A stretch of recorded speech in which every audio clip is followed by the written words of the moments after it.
Good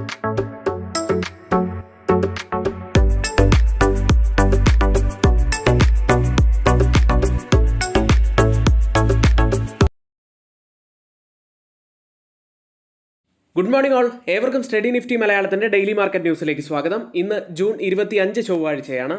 US മാർക്കറ്റിലേക്ക് നാസ്ഡാക്കിന് ഏപ്രിലിന് ശേഷമുള്ള ഏറ്റവും മോശം ദിവസമായിരുന്നു ഇന്നലെ. 1% മുകളിൽ ഇടിഞ്ഞു. S&P 500 ഇന്നലെ ഇടിവിലേക്ക് പോയി. സെക്ടറുകളിൽ ടെക് സെക്ടർ 2% മുകളിലാണ് ഇടിഞ്ഞത്. എൻവിദിയ ഇന്നലെ 6.68% ഇടിഞ്ഞു. എന്നാൽ യൂറോപ്യൻ മാർക്കറ്റുകളുടെ സ്ഥിതി വ്യത്യസ്തമായിരുന്നു. എല്ലാ മാർക്കറ്റുകളും പോസിറ്റീവിൽ തന്നെയാണ് ക്ലോസ് ചെയ്തത്. ബാങ്കിങ് സെക്ടറാണ് ഇന്നലെ അവിടെ ലീഡ് ചെയ്തത്.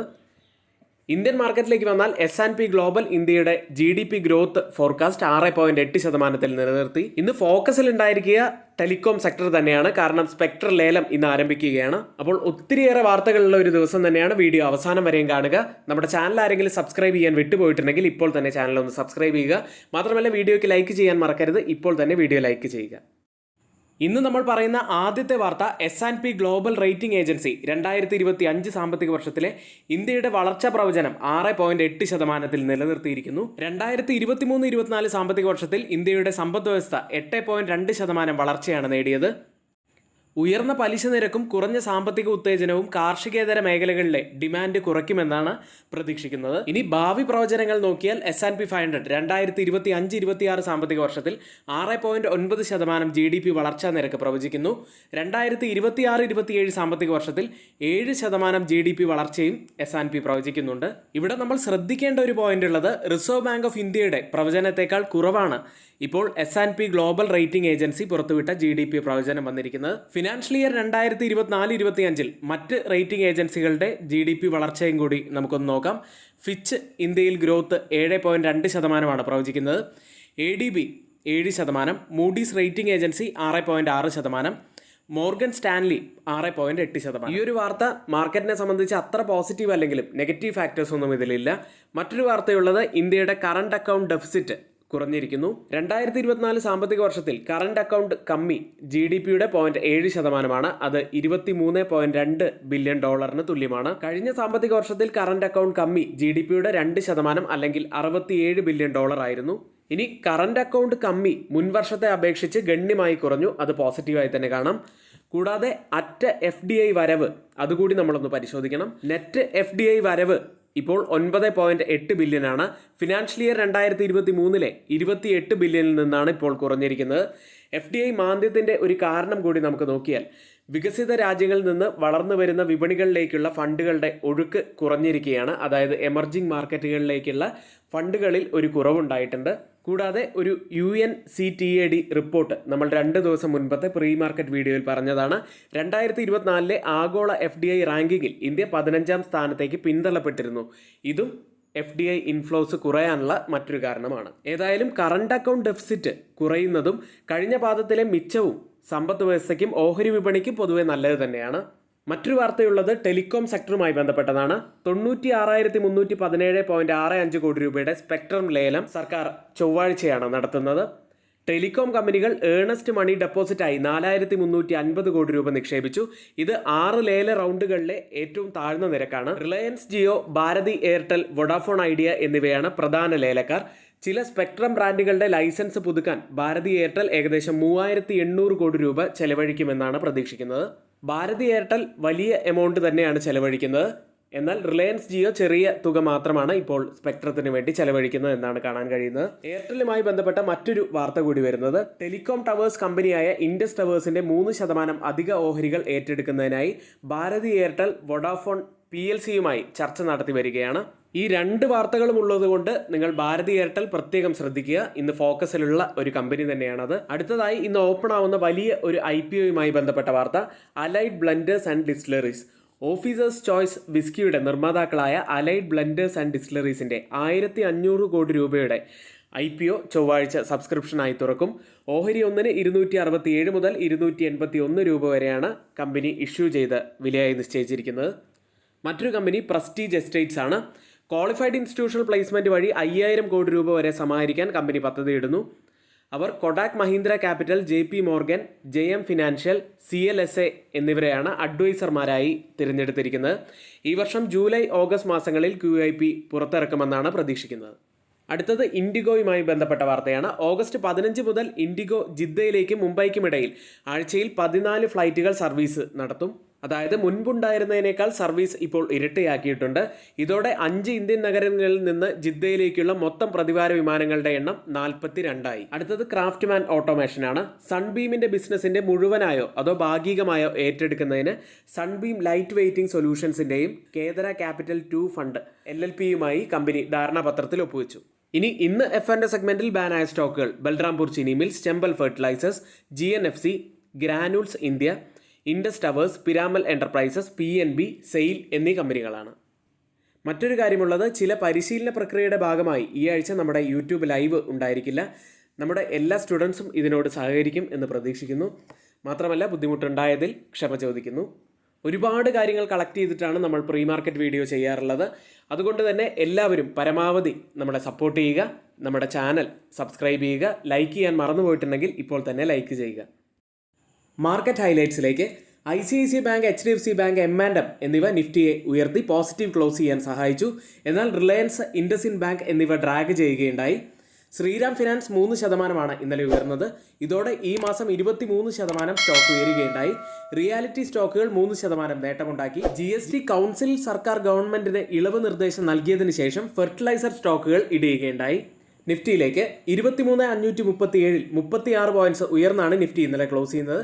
നിഫ്റ്റി ഇന്നലെ 23,360 എന്ന ലോ ടച്ച് ചെയ്തെങ്കിലും ഹവർലി ട്രെൻഡ് ലൈനിൽ സപ്പോർട്ട് എടുത്തതിന് ശേഷം തിരിച്ചു കയറുന്ന ഒരു കാഴ്ച കണ്ടു. 55 ഹവർ EMA ഉള്ളതും ഈ ഒരു റേഞ്ചിൽ തന്നെയായിരുന്നു. ഡൗൺ സൈഡിൽ 23,170 20 ഡേ EMA ഉള്ളത്. ഡൗൺ സൈഡിൽ ഇത് പ്രധാനപ്പെട്ട ഒരു ലെവൽ തന്നെയാണ്. ഇന്നലെ നിഫ്റ്റി 23,500 മുകളിലായി ക്ലോസ് ചെയ്തു എന്നതൊരു പോസിറ്റീവായി തന്നെ കണക്കാക്കാം. മാത്രമല്ല, എല്ലാ കീ മൂവിംഗ് ആവറേജുകൾക്കും മുകളിൽ തന്നെയാണ് നിഫ്റ്റി ഉള്ളത്. ഈ ഘടകങ്ങളെല്ലാം നിഫ്റ്റിയെ സംബന്ധിച്ച് പോസിറ്റീവായിട്ടുള്ള കാര്യങ്ങൾ തന്നെയാണ്. ഡൗൺ സൈഡിൽ പ്രധാനപ്പെട്ട ഒരു ലെവലാവാൻ സാധ്യതയുള്ളത് 23,400 ഈ ലെവൽ നമ്മൾ പ്രത്യേകം ശ്രദ്ധിക്കണം. കാരണം കൂടുതൽ ഓപ്പൺ ഇൻട്രസ്റ്റ് റൈറ്റ് ചെയ്തിരിക്കുന്ന പുട്ട് സൈഡിലെ ഒരു സ്ട്രൈക്ക് ഇതാണ്. നിഫ്റ്റിയെ സംബന്ധിച്ച് അപ് സൈഡിൽ ഓൾ ടൈം ഹൈ ലെവലായ 23,667 വളരെ ക്രൂഷ്യലായ ഒരു ലെവൽ തന്നെയാണ്. കൂടാതെ 23,600 പ്രധാനപ്പെട്ട ഒരു ലെവൽ തന്നെയാണ്. മാക്സിമം ഓപ്പൺ ഇൻട്രസ്റ്റ് രേഖപ്പെടുത്തിയ കോൾ സൈഡിലെയും പുട്ട് സൈഡിലെയും സ്ട്രൈക്കുകളിലേക്ക്. ആദ്യം കോൾ സൈഡിൽ 24,000 കൂടുതൽ ഓപ്പൺ ഇൻട്രസ്റ്റ് ഉള്ളത്. അതിനുശേഷം 24,500 സ്ട്രൈക്കിലും അതിനുശേഷം 23,500 സ്ട്രൈക്കിലുമാണ്. പുട്ട് സൈഡിലേക്ക് വന്നാൽ 23,000 കൂടുതൽ ഓപ്പൺ ഇൻട്രസ്റ്റ് റൈറ്റ് ചെയ്തിരിക്കുന്നത്. അതിനുശേഷം 23,500 സ്ട്രൈക്കിലും അതിനുശേഷം 23,400 സ്ട്രൈക്കിലുമാണ്. ഓപ്പൺ ഇൻട്രസ്റ്റ് ഡാറ്റ പ്രകാരം ഡൗൺ സൈഡിൽ ഒരു സപ്പോർട്ട് ആവാൻ സാധ്യതയുള്ളത് 23,400. അടുത്തതായി ഡേ ക്യാൻഡിൽ. ഒരു bullish piercing type candle stick പാറ്റേണിന് സമാനമായ ക്യാൻഡിലാണ് ഇന്നലെ ഡെയിലി ചാർട്ടിൽ ഫോം ആയിരിക്കുന്നത്. ഈ ക്യാൻഡിൽ ഒരു ബുള്ളിഷ്നെസ് തന്നെയാണ് സൂചിപ്പിക്കുന്നത്. Change in open interest data പ്രകാരം കോൾ സൈഡിലും പുട്ട് സൈഡിലും വന്ന വ്യത്യാസങ്ങൾ പരിശോധിക്കാം. ആദ്യം ATM സ്ട്രൈക്കായ 23,550 102% വർധനവാണ് പുട്ട് സൈഡിൽ കാണുന്നത്. ലോങ് ബിൽഡപ്പ് തന്നെയാണ്, ശക്തമായ ലോങ് ബിൽഡപ്പ് തന്നെയാണ്. എന്നാൽ കോൾ സൈഡിൽ 40% വർധനവ് മാത്രമേ ഉള്ളൂ. ഒരു ചെറിയ ഷോർട്ട് ബിൽഡപ്പാണുള്ളത്. അടുത്തത് 23,500 സ്ട്രൈക്കിൽ 26% വർധനവ് പുട്ട് സൈഡിൽ ലോങ് ബിൽഡപ്പ്. എന്നാൽ 3% ഇടിവാണ് കോൾ സൈഡിൽ. ഒരു ഷോർട്ട് കവറിംഗ് ആണ് അവിടെ നടക്കുന്നത്. 14% ഇടിവ് കോൾ സൈഡിൽ 23,600 സ്ട്രൈക്കിൽ കാണാം. 11% വർധനവാണ് പുട്ട് സൈഡിലുള്ളത്. ലോങ് ബിൽഡപ്പ് തന്നെയാണ്. 3 സ്ട്രൈക്കുകളും കമ്പയർ ചെയ്ത് നോക്കുമ്പോൾ പുട്ട് സെല്ലേഴ്സ് നല്ല സ്ട്രോങ് ആയി നിൽക്കുന്നു എന്ന് കാണാം. ബാങ്ക് നിഫ്റ്റിയിലേക്ക്. തുടക്കത്തിൽ ഡൗൺ ആയിരുന്ന ബാങ്ക് നിഫ്റ്റി പിന്നീട് റിക്കവറി ചെയ്യുന്ന കാഴ്ച കണ്ടു. 51,200 എന്ന ക്രൂഷ്യലായിട്ടുള്ള മാർക്കിന് മുകളിലായി ക്ലോസ് ചെയ്യാൻ സാധിച്ചു. 43 പോയിന്റ്സ് ഉയർന്നാണ് 51,704 ഇന്നലെ ബാങ്ക് നിഫ്റ്റി ക്ലോസ് ചെയ്യുന്നത്. അപ്സൈഡിൽ 52,000 പ്രധാനപ്പെട്ട ഒരു ലെവൽ തന്നെയാണ്.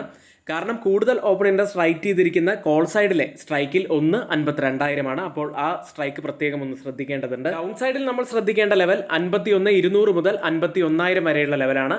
ഇന്നലെ ഈ ഒരു സോണിൽ നിന്നാണ് ബാങ്ക് നിഫ്റ്റിക്ക് തിരിച്ച് നല്ലൊരു ഷാർപ്പ് ബൗൺസ് ബാക്ക് ലഭിച്ചത്. ഇന്ത്യ വിക്സിലേക്ക്. ഇന്നലെ 14 എന്ന മാർക്കിൽ ഇന്ത്യ വിക്സ് എത്തി. 6.66% ഉയർന്ന് 14.06 ഇന്നലെ ക്ലോസ് ചെയ്യുന്നത്. ഗ്ലോബൽ മാർക്കറ്റ് സെഗ്മെന്റിൽ ആദ്യം FIDA ആക്ടിവിറ്റിയാണ്. FIS ഇന്നലെ 653 കോടി രൂപയ്ക്കാണ് സെല്ല് ചെയ്തത്. DIs ആവട്ടെ 820 കോടി രൂപയ്ക്ക് സെല്ല് ചെയ്തു. FISും DIsും വരുന്ന ദിവസങ്ങളിൽ സെല്ലിങ്ങിലേക്ക് പോകും എന്ന് നമുക്ക് കാത്തിരുന്ന് കാണാം. US മാർക്കറ്റിലേക്ക്. തിങ്കളാഴ്ച ഡൗ ജോൺസ് റാലി ചെയ്തു, പക്ഷേ നാസ്ഡാക്കിന് ഏപ്രിലിന് ശേഷമുള്ള ഏറ്റവും മോശം ദിവസമായിരുന്നു. 1% മുകളിലാണ് ഇന്നലെ ഇടിഞ്ഞത്. S&P 500 നഷ്ടത്തിലാണ് ഇന്നലെ ക്ലോസ് ചെയ്യുന്നത്, 0.31%. പക്ഷേ S&P 500-ൽ 11-ൽ 9 സെക്ടറുകളും ഇന്നലെ പോസിറ്റീവിൽ തന്നെയാണ് ക്ലോസ് ചെയ്തത്. എൻവിഡിയയാണ് വലിയ നഷ്ടം രേഖപ്പെടുത്തിയത്, 6.68% ഇടിഞ്ഞു. തുടർച്ചയായ മൂന്നാമത്തെ ദിവസവും ഇടിവിലേക്ക് പോയി. എൻവിഡിയയ്ക്കൊപ്പം AI റിലേറ്റഡ് ആയ സ്റ്റോക്കുകളെല്ലാം ഇന്നലെ ഇടിവിലേക്ക് പോയി. ടെക്നോളജി, കൺസ്യൂമർ ഡിസ്ക്രിപ്ഷനറി സെക്ടറുകൾ എല്ലാം ഇടിഞ്ഞു. എനർജി സെക്ടർ 2.7% ഉയർന്നു. ഓയിൽ പ്രൈസുകൾ ശക്തമായി തിരിച്ചു വന്നതാണ് ഈ മുന്നേറ്റത്തിന് കാരണം. ചൊവ്വാഴ്ച വാൾസ്ട്രീറ്റിൽ നിന്നും ഫെഡെക്സിൻ്റെയും കാർണിവലിൻ്റെയും ഏർണിങ്സ് പുറത്തു വരാനുണ്ട്. ഇനി ഫെഡ് വെയിറ്റ് ചെയ്തിരിക്കുന്ന ഒരു ഡാറ്റ വെള്ളിയാഴ്ച പുറത്തു വരുന്ന പേഴ്സണൽ കൺസംഷൻ എക്സ്പെൻഡിച്ചർ ഡാറ്റയാണ്.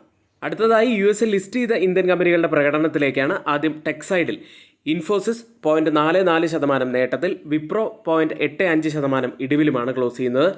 ബാങ്കിങ് സൈഡിൽ ICICI ബാങ്ക് 1.59% നേട്ടമുണ്ടാക്കി. HDFC ബാങ്കും നല്ല നേട്ടത്തിൽ തന്നെയായിരുന്നു ക്ലോസ് ചെയ്തത്, 1.28%. Reliance industries 1.23% ഇടിയുകയുണ്ടായി. ഡോക്ടർ റെഡ്ഡി 0.74% ഉയർന്നു. ഇപ്പോൾ ട്രേഡിംഗ് ആരംഭിച്ച US മാർക്കറ്റിൻ്റെ ഫ്യൂച്ചേഴ്സ് പോസിറ്റീവിൽ തന്നെയാണ്. ഡൗ ജോൺസ് 0.09% നേട്ടത്തിൽ, S&P 500 0.04% നേട്ടത്തിലും ഇപ്പോൾ ട്രേഡ് ചെയ്യുന്നു.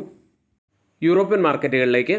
യൂറോപ്യൻ മാർക്കറ്റുകളെല്ലാം പോസിറ്റീവിൽ തന്നെയാണ് ക്ലോസ് ചെയ്തത്. UK മാർക്കറ്റ് FTSE 0.53% നേട്ടത്തിൽ, ഫ്രാൻസ് മാർക്കറ്റ് CAC 1.03% നേട്ടത്തിൽ, ജർമ്മൻ മാർക്കറ്റ് ഡാക്സ് 0.89% നേട്ടത്തിലുമാണ് ഇന്നലെ ക്ലോസ് ചെയ്യുന്നത്. സ്റ്റോക്ക് 600 0.8% ഉയരുകയും ചെയ്തിരുന്നു. ബാങ്കിങ് സെക്ടറാണ് ഇന്നലെ നേട്ടമുണ്ടാക്കിയത്, 1.9% നേട്ടമുണ്ടാക്കി. ടെക്നോളജി സെക്ടർ ഇന്നലെ മൊത്തത്തിൽ ഇടിവിൽ തന്നെയായിരുന്നു, 0.7% ഇന്നലെയും അവിടെ ഇടിഞ്ഞു. ഇപ്പോൾ ട്രേഡിംഗ് നടക്കുന്ന യൂറോപ്യൻ മാർക്കറ്റിൻ്റെ ഫ്യൂച്ചേഴ്സ് ഇടിവിലാണ്. ഡാക്സ് 0.11% ഇടിവിൽ, CAC 0.05% ഇടിവിൽ, FTSE 0.14% ഇടിവിലും ട്രേഡ് ചെയ്യുന്നു. ഇന്ന് ഓപ്പൺ ചെയ്ത ഏഷ്യൻ മാർക്കറ്റുകൾ പോസിറ്റീവിൽ തന്നെയാണ്. US-ൽ ടെക് സ്റ്റോക്കുകൾ വലിയ രീതിയിൽ ഇന്നലെ ഇടിവിലേക്ക് പോയെങ്കിലും ഇന്ന് ഓപ്പൺ ചെയ്ത ഏഷ്യൻ മാർക്കറ്റുകൾ പോസിറ്റീവിൽ തന്നെയാണ്. ഗിഫ്റ്റ് നിഫ്റ്റി ഇപ്പോൾ ഉള്ളത് 23,565 എന്ന നിലയിലാണ്. 28.50 പോയിന്റ്സ് അപ്സൈഡിലാണ് ഇപ്പോൾ ട്രേഡ് ചെയ്യുന്നത്.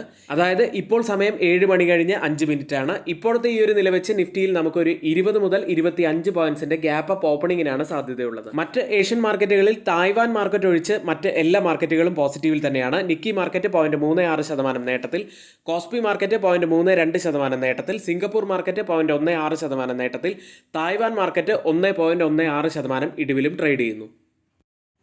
ഓയിൽ പ്രൈസുകൾ. തിങ്കളാഴ്ച ഓയിൽ പ്രൈസുകൾ 1% മുകളിൽ നേട്ടമുണ്ടാക്കി. US-ൽ പെട്രോൾ ഡിമാൻഡ് ശക്തിപ്പെടുന്നതിൻ്റെ സൂചനകളും മിഡിൽ ഈസ്റ്റിൽ വീണ്ടും ഭൗമരാഷ്ട്രീയ പിരിമുറുക്കങ്ങൾ ഉണ്ടാകുന്നതുമാണ് ഇപ്പോൾ ഓയിൽ പ്രൈസുകളിൽ ഒരു കുതിപ്പുണ്ടാവാനുള്ള കാരണമായി വരുന്നത്. ബ്രന്റ് ക്രൂഡ് ഓയിൽ ഇപ്പോൾ ഉള്ളത് 85 എന്ന മാർക്കിന് മുകളിലാണ്. $85.22 പെർ ബാരൽ എന്ന നിലയിൽ 0.02% ഇടിവിലാണ്. WTI ഉള്ളത് $81.72 പെർ ബാരൽ എന്ന നിലയിൽ 0.12% നേട്ടത്തിൽ ട്രേഡ് ചെയ്യുന്നു. ഓയിൽ പ്രൈസുകൾ ശക്തമായി തന്നെ നിലകൊള്ളുന്നു എന്ന് കാണാം. ഇന്നത്തെ ഏറ്റവും പ്രധാനപ്പെട്ട കുറച്ച് വാർത്തകളാണ് നമ്മളിവിടെ ഷെയർ ചെയ്തിരിക്കുന്നത്. അത് ഏറ്റവും ഓതറൈസ്ഡ് ആയിട്ടുള്ള സൈറ്റുകളായ Moneycontrol, Mint, Reuters, CNBC തുടങ്ങിയ മാധ്യമങ്ങളിൽ നിന്ന് എടുത്തിട്ടുള്ളതാണ്. മറ്റുള്ളവയെല്ലാം നമ്മുടെ വ്യൂസ് മാത്രമാണ്. ഒരിക്കലും അത് റെക്കമെൻഡേഷൻ ആണ് എന്ന് ആരും തന്നെ എടുക്കരുത്. എങ്കിൽ ഇന്നത്തെ വീഡിയോ ഇവിടെ പൂർത്തിയാവുന്നു. ഏവർക്കും നന്ദി.